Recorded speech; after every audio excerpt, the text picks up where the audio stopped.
नमस्कार, मैं हूं अदिति नागर और आपके साथ आज पॉलिटिकल कॉरिडोर में इस नींद आने और ना आने के चक्कर पर पूरी कहानी डिकोड करी जाएगी। आप देख रहे हैं पॉलिटिकल कॉरिडोर।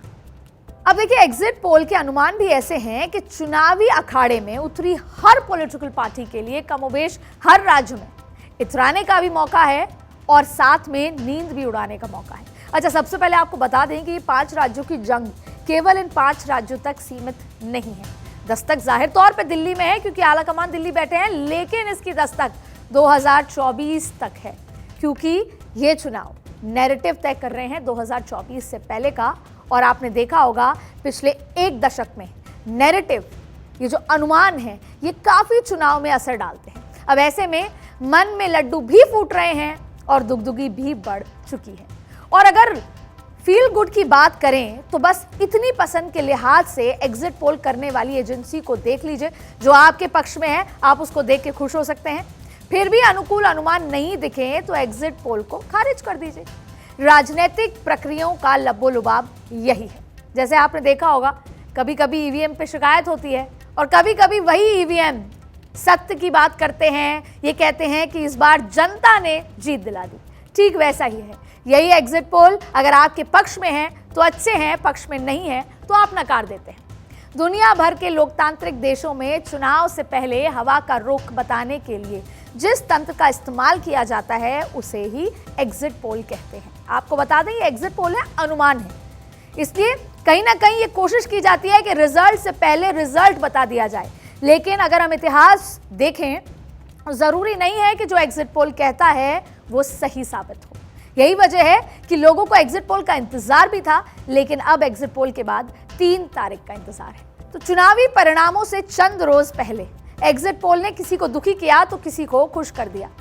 और देखिए, पहली दफा ऐसा देखा जा रहा है कि एग्जिट पोल ही एग्जिट पोल के खिलाफ खड़े नजर आए। तेलंगाना और मिजोरम को छोड़ भी दें तो राजस्थान, मध्य प्रदेश और छत्तीसगढ़ में नेताओं की राजनीतिक लड़ाई से बढ़कर एग्जिट पोल कराने वाली एजेंसी के बीच भी लड़ाई छिड़ चुकी है। और इस एग्जिट पोल से नेता भी कश्मकश में हैं कि एग्जिट पोल के बाद खुशी मनाएं या दुख हो जाएं, या एक बार फिर आंकड़ों को गिने, एक बार फिर अपनी जो निजी एजेंसियां हैं उनको एक बार वापस से कहा जाए कि एक बार जाइए, चक्कर लगा के आइए। सबसे पहले आप चुनावी राज्यों में नेताओं को सुनिए, वो क्या कहने लगे हैं एग्जिट पोल के बाद। उसके बाद समझने की कोशिश कीजिए कि एग्जिट पोल से क्या असर पड़ा है। देखिए, एग्जिट पोल कुछ भी आए, सरकार कांग्रेस की बनेगी राजस्थान के अंदर।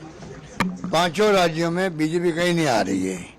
5 राज्यों में मुझे लगता है बीजेपी कहीं जीत नहीं रही है। प्रधानमंत्री श्रीमान नरेंद्र मोदी जी जन जन के मन में है। उनका स्नेह सदैव मध्य प्रदेश को मिलता रहा है। भारतीय जनता पार्टी फिर शानदार बहुमत प्राप्त करने जा रही है। अभी 6-7 सर्वे हुए हैं, किसी के आंकड़े मिलते जुलते नहीं है, है ना। और ये है कि हमने लक्ष्य 75 पार कर रखा था, हम उसी आसपास रहेंगे। अब आगे बढ़ें, लेकिन उससे पहले आपको वो एग्जिट पोल के नंबर्स भी बता देते हैं जिसके चलते आज नेताओं की नींद गायब रहना तय है। आप भी इन नंबरों से पोल का घोल निकालने की कोशिश कर सकते हैं, लेकिन शायद उससे भी कंफ्यूजिंग ये है कि सबसे पहले आपको एग्जिट पोल दिखा देते हैं। आपको पता लग जाएगा कि हम बार बार जो ये धुंध की बात कर रहे हैं एग्जिट पोल के बाद, वो क्यों कर रहे हैं। तो जो ये कंफ्यूजन का जिक्र हम आपसे कर रहे हैं, अब देखिए, अगर बात करें आपसे आज तक एक्सिस इंडिया की, तो मध्य प्रदेश का जिक्र मैं आपसे कर रही हूं।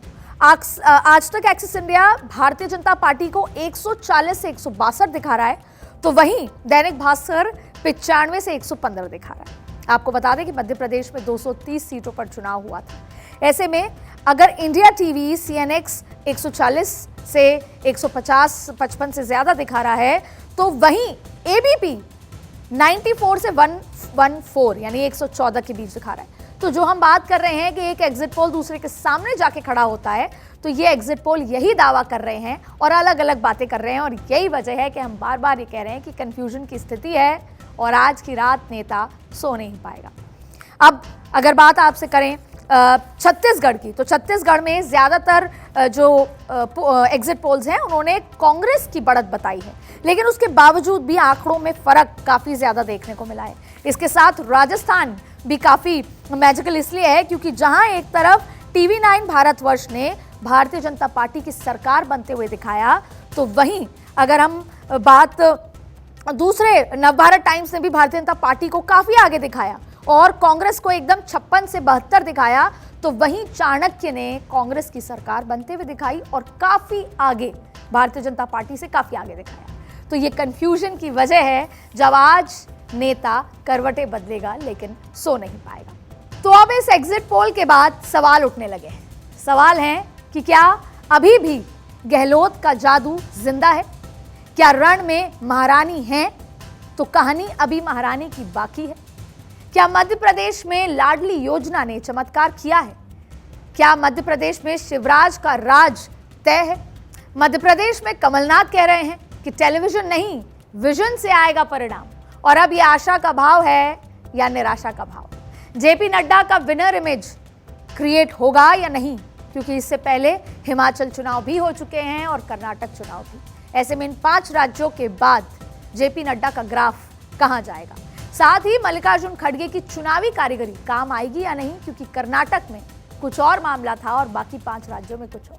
ऐसे में ये तो सवाल हैं जो ऊपरी ऊपरी आपको नजर आ रहे हैं, तैरते हुए नजर आ रहे हैं, इसलिए हमने आपसे पूछ लिए, लेकिन अंदर तो मामला और ज्यादा पेचीदा है। जहां किसी को कुछ समझ नहीं आ रहा वह मामला फंसा हुआ है। लड़ाई कांटे की टक्कर की है और सही मायने में कांटे की टक्कर कहकर काम चलाया जा रहा है। बहरहाल अगर सच में कांटे की टक्कर है तो इसके पीछे क्या क्या फैक्टर्स हैं उनसे भी आपको रूबरू करा देते हैं।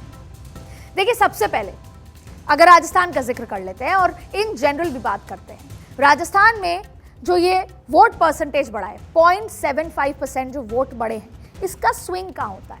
सबसे महत्वपूर्ण बात, पूरे जो 5 राज्यों के चुनाव में महिला वोटर्स किस तरफ जाती है, वो एक बहुत बड़ा फैक्टर है। एक बार फिर अगर राजस्थान पे आए तो गुर्जर वोटर्स, इसलिए क्योंकि हम आगे सचिन पायलट साहब का जिक्र करेंगे, तो गुर्जर वोटर्स साइलेंट रहे और वो किस करवट जाते हैं वो बहुत बड़ा फैक्टर है। यही वजह है कि राजस्थान में किसी भी दिग्गज नेता को ये नहीं पता कि तस्वीर क्या है। इसके साथ मध्य प्रदेश, राजस्थान, छत्तीसगढ़, ये वो राज्य हैं जहां पर बागी और निर्दलीय खड़े हुए हैं, जिन्होंने पूरी की पूरी तस्वीर कंफ्यूज कर दी है। क्योंकि जब हम जमीन पर गए और जब सारे जो सेफोलॉजिस्ट हैं और तमाम जो दिग्गज हैं जो खुद को एक्सपीरियंस बताते हैं, वो भी इन बागी, जहां पर 1 नहीं 2 नहीं 3 नहीं बागी खड़े हुए हैं, बीजेपी कांग्रेस के साथ 3-3 बागी जहां खड़े हैं, वहां की तस्वीर कोई भी पूरी तरीके से नहीं समझ पाया है। ऐसे में ये बागी और निर्दलीय बहुत बड़ा फैक्टर है पूरे चुनाव में, जिन्होंने पूरी दशा और दिशा इस चुनाव की बिगाड़ दी है। और सबसे बड़ी बात है सरकारी कर्मचारी। आपको याद होगा कि कांग्रेस ने ओपीएस स्कीम को लेकर हर जगह चुनाव प्रचार किया। राजस्थान से निकली ये स्कीम, कर्नाटक और हिमाचल में भी इसका प्रचार हुआ था और उसके नतीजे आपके सामने हैं। ठीक वैसे ही इन सरकारी कर्मचारियों का रुख क्या रहता है, वो बहुत बड़ा फैक्टर इस चुनाव में होने वाला है। और फिर बात आती है ध्रुवीकरण। आपको जिक्र करते हैं तिजारा, राजस्थान का एक कॉन्स्टिट्यूएंसी है जहां पर विधानसभा है, जहां पर बाबा बालकनाथ को खड़ा किया। ऐसे कई जगह हैं जहां पर हिंदू मुस्लिम का चुनाव हुआ, वहां ध्रुवीकरण एक बड़ा फैक्टर होगा। इसके अलावा सनातन भारतीय जनता पार्टी के जो इंटरनल बैठक है उसमें इस बात का जिक्र हुआ है कि ये चुनाव सनातन पे हुआ है। राजस्थान में चुनाव सनातन पे हुआ है और यही कुछ वजह हैं जिसकी वजह से कहीं ना कहीं भारतीय जनता पार्टी को उम्मीद है। और योजना एक बहुत बड़ा फैक्टर है। आपने देखा होगा कि चाहे फिर राष्ट्रीय मुद्दे हों चाहे फिर रीजनल मुद्दे हों, वो सब कुछ गौण हो गए, भ्रष्टाचार तक के मुद्दे गौण हो गए और केवल चुनावी मैदान में रहा योजनाओं का चक्कर। और ऐसे में योजना वर्सेस योजना की इस लड़ाई में किसकी योजना जनता पसंद करती है, ये कल सुबह आपके सामने होगा। लेकिन यही वो कारण है जिसकी वजह से नेता आज सो नहीं पाए। अब आपके पास एग्जिट पोल के कंफ्यूजिंग कैरेक्टर की बात करते हैं। वोट डालने के बाद और नतीजे आने से पहले एक्सिस माई इंडिया के प्रदीप गुप्ता और चाणक्य सर्वे ने देश को बताया कि एक एग्जाम्पल आपके सामने रख रहे हैं कि मध्य प्रदेश में तूफान आया था लेकिन किसी ने पत्ते हिलते हुए नहीं देखे। एक्सिस माई इंडिया और चाणक्य के एग्जिट पोल को लेकर एक बात कही जा रही है कि मध्य प्रदेश में बीजेपी की आंधी चल रही है। ये बताया कि भारतीय जनता पार्टी बहुत आगे है, लेकिन इसका अंदाजा तो खुद भारतीय जनता पार्टी के नेताओं को नहीं था, कार्यकर्ताओं को नहीं था। और कल जब ये एग्जिट पोल निकल कर आया तो शायद आपने बॉडी लैंग्वेज देखी है शिवराज सिंह चौहान की, किस तरीके से उनकी बॉडी लैंग्वेज थी, नेताओं की बॉडी लैंग्वेज थी, वो भी अचंभित थे। और फिर बात आई लाडली योजना को लेकर। लेकिन वहीं एक बात ये भी कही जा रही है कि अगर मध्य प्रदेश में बीजेपी की सरकार बनती है तो इसका श्रेय शिवराज सिंह के साथ साथ और लाडली योजना के साथ साथ अखिलेश यादव को भी जा सकता है। क्यों? क्योंकि जिस तरीके से बीजेपी के खिलाफ लड़ते लड़ते ये लोग आपस में लड़ गए, वो भी अचंभित करने वाला था। बात तो ठीक कही उन्होंने कि अखिलेश कौन है, अखिलेश तो है ना।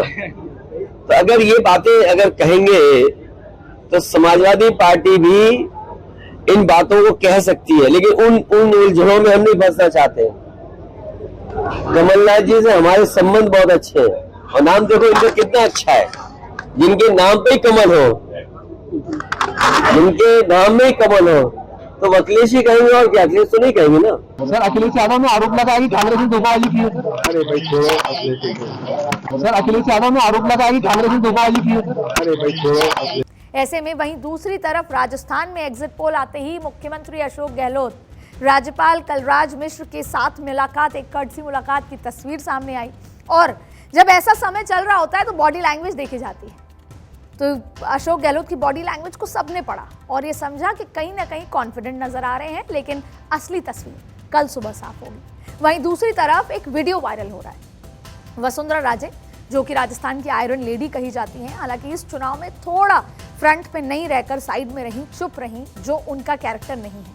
वो अक्सर काफ़ी बेबाक हैं, खुलकर बात करती हैं, लेकिन इस बार उन्होंने मीडिया से भी दूरी बना के रखी। लेकिन एक वीडियो वायरल हो रहा है और उस वीडियो में ये दावा किया जा रहा है कि शिव से निर्दलीय चुनाव लड़कर जो आ रहे हैं रविंद्र सिंह भाटी, जिनकी काफ़ी कांटे की टक्कर बताई जा रही है, उस सीट पर अभी कुछ भी क्लियर नहीं है, उनसे वसुंधरा राजे उनको बधाई देती नजर आ रही हैं। यानी कोई ये कह रहा है कि कहीं ना कहीं भाजपा के लिए वो बहुमत जुटाने की कोशिश कर रही हैं, कोई कुछ और कह रहा है, लेकिन ऐसी तस्वीरें आपके सामने नजर आ रही हैं। आप सुन लीजिए। Namaskar, and let me congratulate you for the most amazing victory. Thank you so much, ma'am. Because it makes us so proud, all of us. And I can only say thanks to Shailesh for giving me the opportunity of being able to wish you. Thank you, ma'am. You've held up all our heads, and there is I've got so many people around me here in Jhalawar. Everyone is wishing you the very, very best and congratulating you. अब अगर राजस्थान में BJP हारती है तो उसका एक कारण यह भी माना जा सकता है, जैसा मैंने आपसे कहा, कि भावी मुख्यमंत्री का चेहरा घोषित नहीं किया गया, या फिर रीजनल फेस बहुत सारे जो हैं। एक बैठक हुई, ऑफ रिकॉर्ड बैठक थी, और उसमें एक बड़े नेता भारतीय जनता पार्टी के, उन्होंने कहा कि हमने इतने सारे चेहरे उतार दिए हैं कि सब चुनाव जिताने में लग गए हैं, खुद को भी और पार्टी को भी। अब चुनाव किसको चेहरा बनाएगी पार्टी, ये तो जो राष्ट्रीय अध्यक्ष हैं जेपी नड्डा, वो तय करेंगे। अक्सर ये कहा जाता है कि पार्लियामेंट्री बोर्ड तय करेगी, लेकिन बात यह है कि चाहे मध्य प्रदेश हो, चाहे राजस्थान हो, चाहे छत्तीसगढ़ हो, जो बड़े दिग्गजों को उतारा गया है, राजस्थान का जिक्र करते हैं, दिया कुमारी को उतारा गया, राज्यवर्धन सिंह राठौड़ को उतारा गया, देवजी पटेल को उतारा गया, ऐसे तमाम दिग्गजों को उतारा गया, जिससे कि एक तो कांग्रेस के लिए बड़ी चुनौती हो, और दूसरा इतने सारे लोग हों, सबको लगे कि शायद हमारा नंबर आ जाए मुख्यमंत्री के लिए, तो सब ताकत के साथ जुट गए। लेकिन कहीं ना कहीं उसका नुकसान होगा या नहीं, क्योंकि आपसी खींचतान बढ़ जाती है, कंफ्यूजन हो जाता है कि कौन होगा चेहरा। जैसा मैं आपसे जिक्र कर रही थी कि किसी भी भावी मुख्यमंत्री का चेहरा घोषित ना करना, ये नुकसान होगा या फायदा। ऐसे में खास ये है कि पूर्व मुख्यमंत्री वसुंधरा राजे आज रात को नहीं सो पाएंगी। वजह आपको बताते हैं। देखिए, वसुंधरा राजे 2 बार मुख्यमंत्री रह चुकी हैं, केंद्र में वो बड़े मंत्री पद पे रह चुकी हैं, आयरन लेडी हैं और राजनीतिक घराने से आती हैं, राज घराने से भी आती हैं। राजस्थान में अगर कांग्रेस की, भारतीय जनता पार्टी की सरकार आती है और कितने नंबर्स पर आती है, ये बहुत बड़ा फैक्टर होगा वसुंधरा राजे की प्लेसमेंट को लेकर। तो उनकी नींद न आने की वजह यही होगी कि अब वसुंधरा राजे का भविष्य इन आंकड़ों पर टिका है। क्या वसुंधरा राजे को आगे किया जाएगा? वसुंधरा राजे राजनीति में आज जो एग्जिस्टिंग राजस्थान की राजनीति में इतना बड़ा कद है कि ऐसे में मुख्यमंत्री से नीचे उनको कोई पद नहीं दिया जा सकता। तो यही वजह है कि क्या आज वसुंधरा राजे को नींद आएगी और क्या आंकड़े उनके गणित के हिसाब से होने वाले हैं। वहीं बात करते हैं जादूगर की, मुख्यमंत्री अशोक गहलोत की।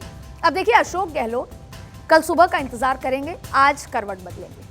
वैसे भी उनके लोग ये कहते हैं कि वो 2-3 घंटे सोते हैं और रात भर काम करते हैं। अब उनके लिए बड़ी चुनौती है। अशोक गहलोत का पॉलिटिकल कार्यकाल 50 साल का रहा है और वो कहते हैं कि इस बार के कार्यकाल में मैंने 50 साल के एक्सपीरियंस को झोंक दिया है। उनके प्रति एंटी इनकम्बेंसी नहीं थी, ये पूरा प्रदेश कह रहा है। लेकिन ये लड़ाई उनकी, जो आज की रात, जो बेचैनी वाली रात होगी, ये आज की रात या कल के नतीजे, ये लड़ाई उनकी विपक्ष के साथ नहीं है, ये लड़ाई उनकी अपनों के साथ है।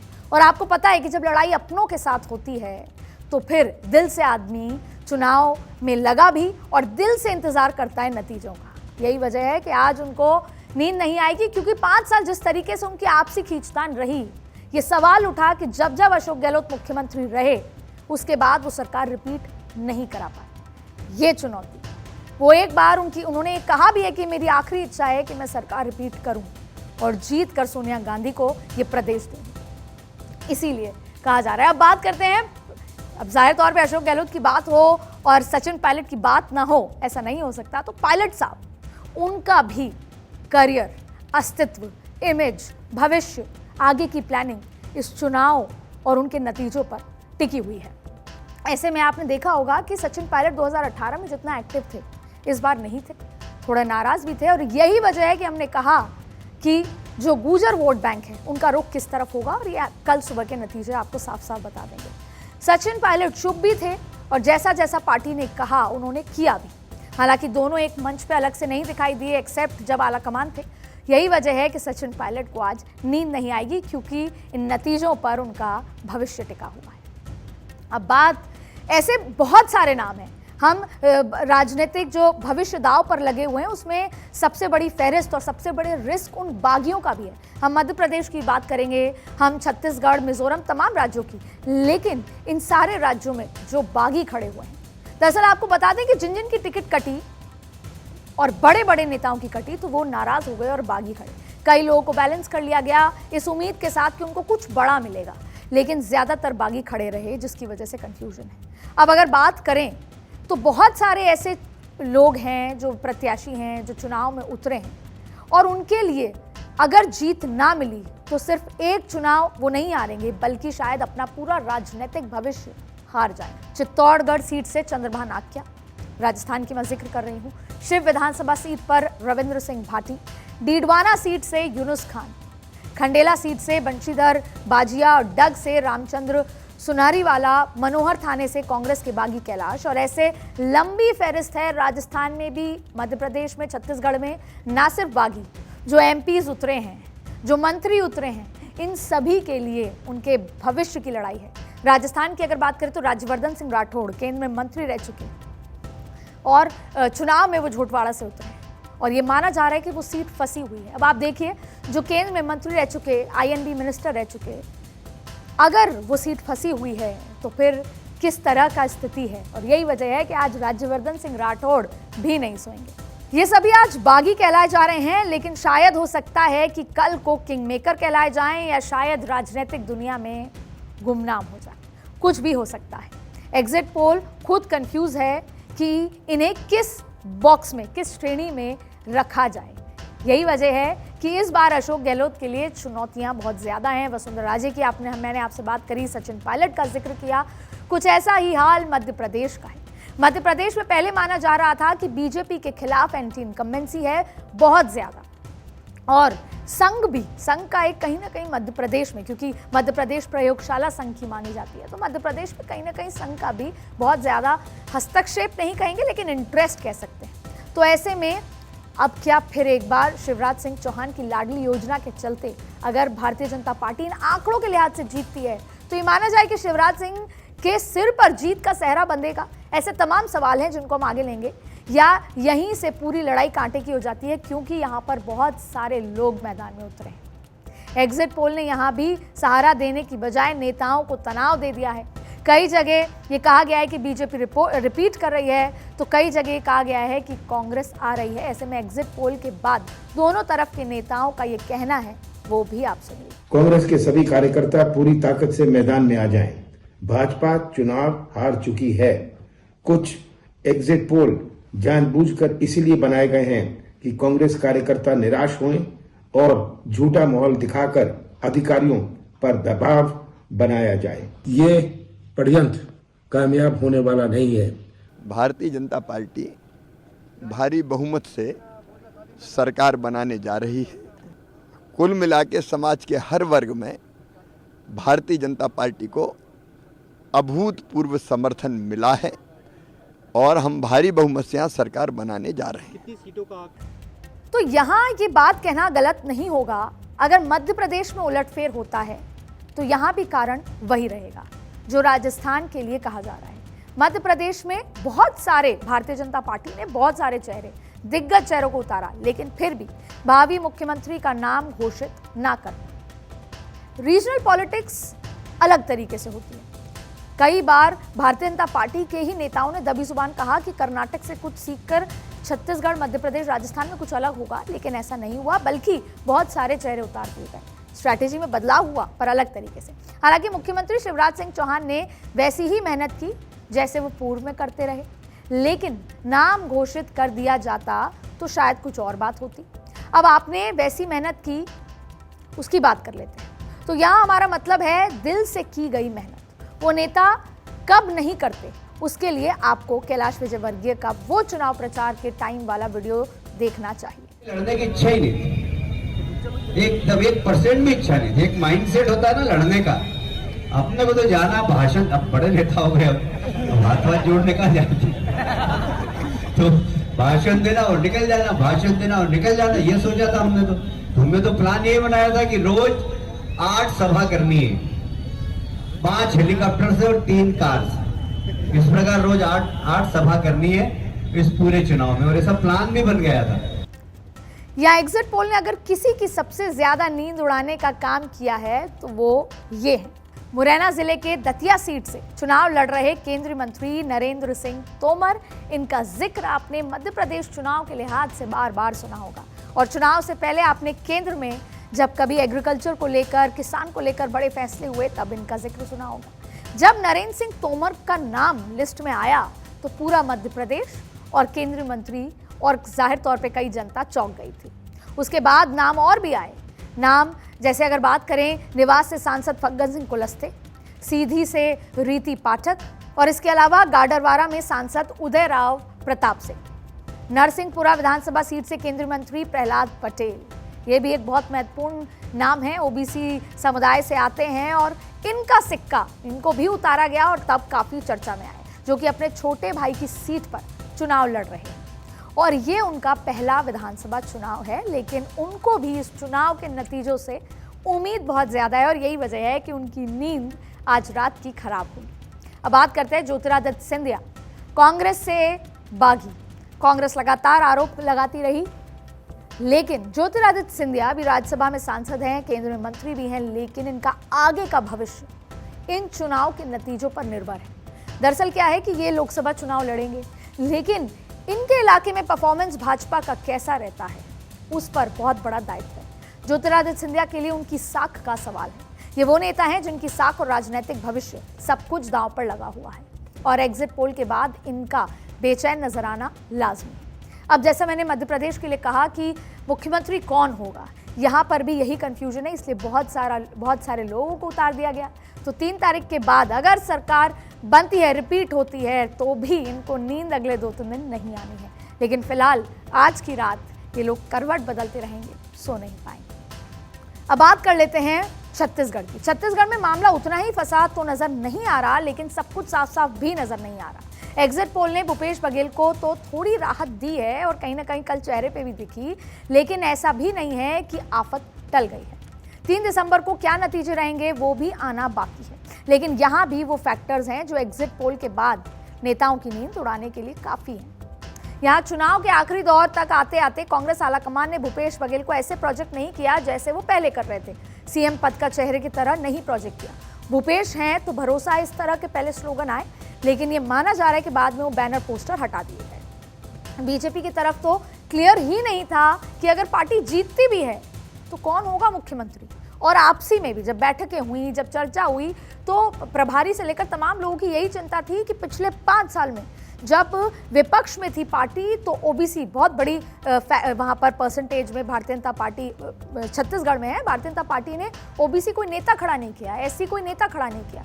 तो क्योंकि ये माना जा रहा था जब चुनाव से पहले टिकटें वितरण थी कि इस बार पूरे नए कलेवर, नए चेहरे से छत्तीसगढ़ में उतरा जाएगा, लेकिन जब टिकटें बांटने का समय आया तो सब कुछ पलट गया। भले ही दिल्ली से या सांसद बड़े चेहरे उतारे, लेकिन आखिरकार रमन सिंह के साथ भी बड़े नेता खड़े नजर आए और फिर वही पुरानी कैबिनेट, वही 14 सिटिंग एमएलएस को टिकट दी गई। तो ऐसे में चेहरे की कमी। अब आपको ओपी चौधरी, भूपेश बघेल के भतीजे विजय बघेल जो कि बीजेपी के खेमे से चुनाव लड़ रहे हैं, साथ ही अरुण शव, नारायण चंदेल, ये सब भी बीजेपी की ओर से सीएम की रेस में हैं। 7 बार से बीजेपी के विधायक ब्रजमोहन अग्रवाल के लिए आज की रात भारी साबित होने वाली है। ये वो नेता है जो 7 बार विधायक रहे, लेकिन एक बार ये भी था कि जब सबको नए लोगों को चुनाव लड़ाया जाएगा, कोई पुराना रिपीट नहीं होगा, तो उसमें इनका नाम भी माइनस हुआ। लेकिन फिर चेहरे की कमी के चलते पूरा का पूरा पुराना पैटर्न 2018 का पैटर्न रिपीट किया गया। 3 बार प्रदेश सरकार में मंत्री राजेश मूणत के लिए भी आज की रात बेचैनी भरी रात होगी। वहीं कांग्रेस के लिए जो सबसे बड़ी सिरदर्दी है वो है आपसी लड़ाई, जो मध्य प्रदेश में थी, जो छत्तीसगढ़ में है और जो राजस्थान में थी, मसलन की टीएस देव सिंह। दूसरी तरफ आखिरी वक्त पर अपने करीबी प्रदेश अध्यक्ष को नियुक्त कराना, सीटें देने में टीएस देव सिंह का नहीं मानना, ये उनके लोगों में चर्चा है।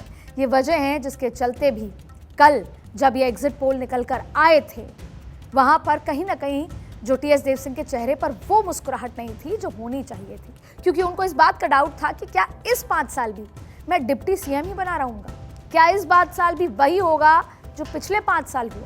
ये तमाम चीजें थी और ऐसे में ये कयास लगाए जा रहे हैं कि इस बार क्या टीएस देव सिंह उतना पेशेंस रखेंगे। इसीलिए शायद टीएस देव सिंह के लिए भी ये कहना गलत नहीं होगा कि आज की रात उनको नींद नहीं आएगी। हालांकि पार्टी ये मानती है कि वो पक्के कांग्रेसी और कहीं जाने वाले नहीं हैं, लेकिन हालात राजनीति में बदलते नजर नहीं आ रहे। उम्मीद क्या है, अगर छत्तीसगढ़ में कांग्रेस की सरकार बनती है तो टीएस सिंहदेव का पद क्या होना चाहिए? जो हाईकमान तय करे।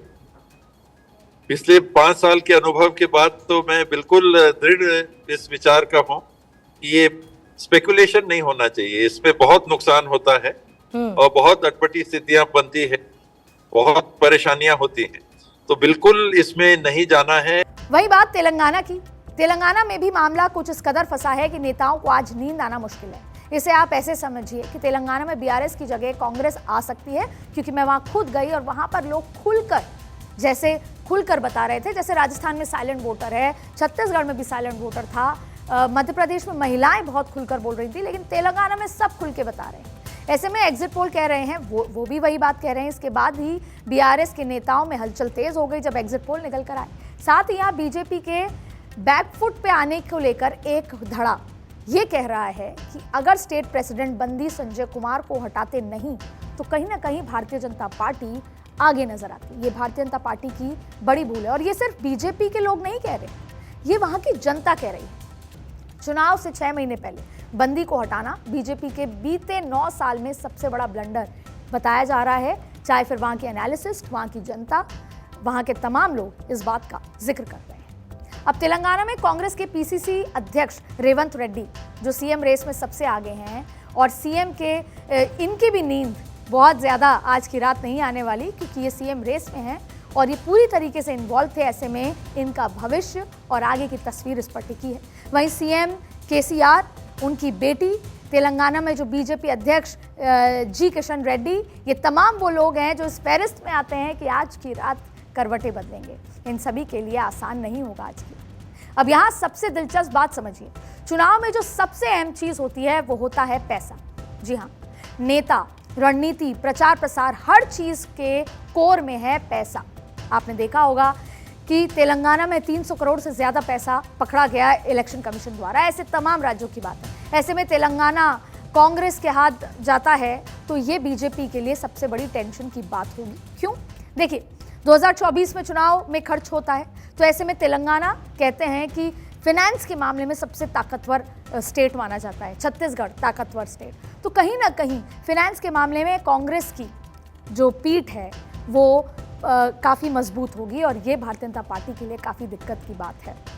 और फिर देखिए, जिस तरीके के एग्जिट पोल बता रहे हैं, ये एक पॉलिटिकल फंडिंग स्ट्रांग होना ये 2024 से पहले ये कांग्रेस के लिए सबसे ज़रूरी चीज़ थी और वही भारतीय जनता पार्टी की टेंशन बन सकती है। बीजेपी और कांग्रेस की फंडिंग में एक बड़ा गैप देखने को मिलता है और इस गैप को पाटने में कांग्रेस के लिए बहुत ज़रूरी था कि वो ऐसे राज्यों में सत्ता काबिज करे जो फाइनेंशियली मजबूत हो। अब बात 2017-18 और 2021-22 के दौरान भारतीय स्टेट बैंक के कुल 9,20,800 करोड़ की कीमत के इलेक्टोरल बॉन्ड की बिक्री हुई है। बीजेपी को इलेक्टोरल बॉन्ड के जरिए कुल 5,27,200 करोड़ रुपए की फंडिंग हुई। वहीं कांग्रेस को 9,530 करोड़ रुपए का चंदा मिला। राजस्थान, मध्य प्रदेश और छत्तीसगढ़ जैसे बड़े राज्यों के चुनाव के बीच मिजोरम को लेकर भी कोई ज्यादा दिलचस्पी नहीं दिखा रहा, लेकिन एग्जिट पोल के जो अनुमान सामने आए हैं उसमें तो साफ दिख रहा है कि ऐसी पार्टी बड़ा कमाल कर सकती है जिसे बने ही कुछ साल हुए हैं और जिससे आंदोलन के सहारे अपनी सियासत को शुरू किया। यह बात हो रही है जोराम पीपल्स मूवमेंट ZPM की, जिसे लेकर कई एग्जिट पोल्स ने ऐसे दावे किए कि दो सबसे पुरानी पार्टियां MNF और कांग्रेस की नींद उड़ गई है। असल में सबसे चौंकाने वाले अनुमान एक्सिस माई इंडिया के एग्जिट पोल ये कह रहे हैं कि जहां पर 40 में से ZPM को 28 से 35 सीटें दी गई हैं, वहीं कई बार सत्ता में आ चुकी MNF इस बार केवल 3 से 7 सीटों पर सिमटती नजर आ रही है। वहीं वापसी की दम लगाने वाली कांग्रेस का आंकड़ा तो शायद 2 से 4 सीटों पर ही सिमटता नजर आ रहा है। इसलिए आज मिजोरम के नेताओं की रात भी आसान नहीं होगी। अब इन 5 चुनावी राज्यों में आज मुमकिन है कि नेताओं को नींद ना आए, लेकिन दिल्ली में बैठे सबसे बड़े नेताओं की नींद आज भी सवालों में है, क्योंकि हमने नेताओं का जिक्र किया लेकिन आला कमान का नहीं किया। 2024 की राजनीति आला कमान और उनकी राजनीति पर टिकी है, इसलिए आज की रात दोनों ही पार्टी के आला कमानों की भी नींद उड़ा देगा। एक तरफ जहां PM नरेंद्र मोदी अमित शाह के लिए ये चुनाव 2024 से पहले बहुत अहमियत रखता है, परसेप्शन वाला चुनाव है, यहाँ जीत मिलना बीजेपी के लिए एक बहुत बड़ा पॉलिटिकल गेम की तरह काम करेगा। वहीं कांग्रेस के लिए भी ये 5 राज्य बहुत अहम है। कांग्रेस अगर आगे रहती है तो केंद्र में पॉलिटिकल पिच पर राहुल खुला खेल कर सकते हैं, इंडिया गठबंधन में बड़े भाई की भूमिका में आ सकते हैं। लेकिन अगर कांग्रेस को जरा भी नुकसान होता है तो ये 2024 से पहले का एक चुनावी पूर्वानुमान भी साबित हो सकता है। ऐसे में नींद नंबर के बीच न्यूमरोलॉजी का भी खूब चर्चा है। साथ ही सट्टा बाजार भी अपने अलग अलग आंकड़ों के साथ चुनावी माहौल में पूरा तनाव बनाए बैठा है। इस बीच नतीजों से पहले चुनाव का सार महज इतना ही है कि कंफ्यूजन ही कंफ्यूजन है। सॉल्यूशन अभी दिख नहीं रहा, लेकिन चंद घंटों के बाद कल सुबह आपके सामने होगा। आज की रात नेताओं के लिए भारी साबित होने वाली है, लेकिन इस बीच जनता के लिए तो बस दुष्यंत कुमार की ये लाइनें ही सटीक बैठती हैं कि एक गुड़िया की कई कठपुतलियों में जान है। आज शायर ये तमाशा देखकर हैरान है, मसलहत आमेज होते हैं सियासत के कदम। तू ना समझेगा सियासत, तू अभी नादान है, तू अभी नादान है। शुक्रिया।